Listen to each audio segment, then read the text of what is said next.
Smile.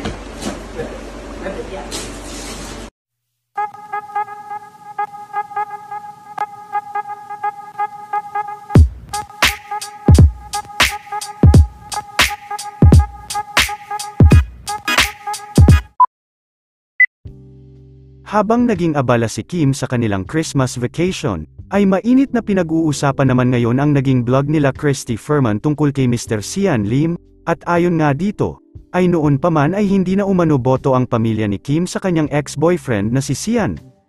Sa pagbabahagi ni Miss Christy ay isang reliable source umano ang nagbahagi sa kanya ng nasabing detalye, puro career lang din umano ang nasa isip ni Sian at hindi priority si Kim. Tagal na palang hindi pabor ang pamilya ni Kim Chiu dito kay Sian Lim.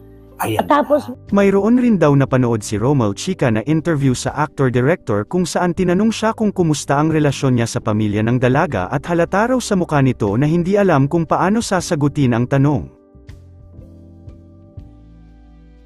Samantala, bilang pagdiriwang naman ni Mr. Paulo Avellino ng Kapaskuhan, ay dinalaw nito sa ibang bansa ang kanyang anak na si Aki.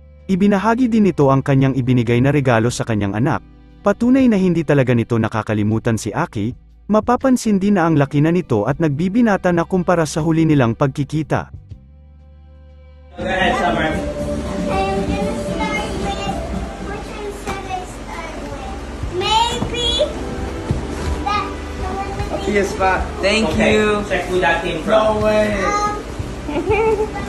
It has a Spider-Man game with it too. Open it. Rip it. Thanks, Dad. Love you. Smile. Rip it, yeah.